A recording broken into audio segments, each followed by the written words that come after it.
Q1 एल्प 0.1 tablet क्या है? 1.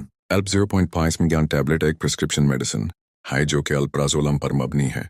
यह एक बेंजोडाइज़ेपिन है जो एंग्जाइटी, घबराहट, पैनिक डिसऑर्डर और कुछ केसेस में नींद के मसैल में यूज होती है।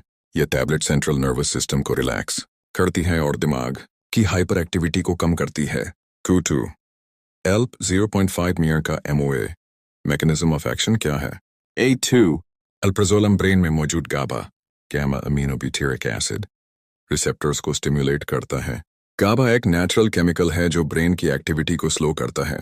जब अल्प गाबा के साथ बेंड होता है तो दिमाग में कामनेस, घबराहट में कमी और नींद में बेहतरी आती है। ये एक्शन ब्रेन के इमोशनल सेंटर्स जैसे अमिगडाला को अफेक्ट करता है जहां एंग्जाइटी जनरेट होती है।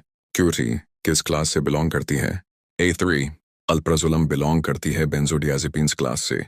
ये class central nervous system depressants में आती है जो नींद, मसल रिलैक्सेशन और एंटी एंग्जाइटी प्रॉपर्टीज रखती है। क्यों सर, इसके मेडिकल यूजेस क्या हैं? 4. Generalized anxiety disorder, GED.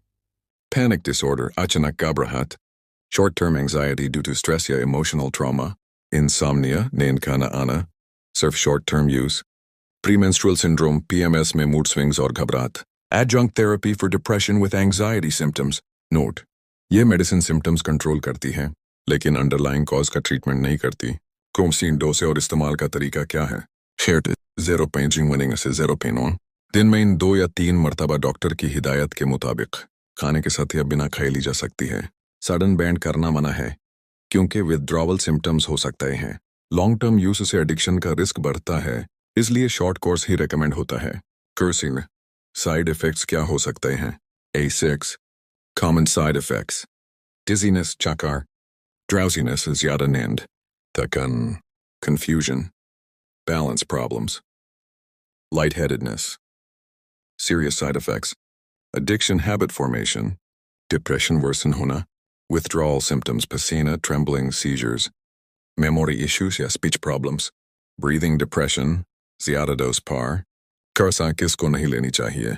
7. किनको बेंजोडियाजेपिन एलर्जी हो, प्रेग्नेंट हो रहे हैं, कैटेगरी D ड्रग है, फीटल हार्म का risk, breast feeding mother's, severe liver और किडनी डिजीज वाले जिनका ड्रग अब्यूज या एडिक्शन का पास्ट हो, मशीनरी या ड्राइविंग करने वाले लोग, नींद और फोकस की कमी होती है।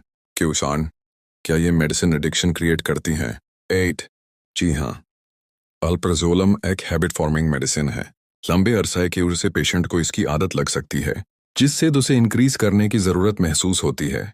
इसे सडन बैंड करना डेंजरस होता है और सीजर्स, घबराहट, नींद की कमी जैसे विथड्रॉवल इफेक्ट्स आ सकते हैं। Q9 लीगल और एथिकल पॉइंट्स क्या हैं? A9 अल्प्राजोलम एक कंट्रोल्ड सब्सटेंस है, स्केड्यूल IV। इसे सिर्फ क्वालिफाइड डॉक्टर की प्रिस्क्रिप्शन पर लेना चाहिए। गलत यूज या इलीगल सेल पे लीगल एक्शन हो सकता है। बच्चों की पहुंच से दूर रखें।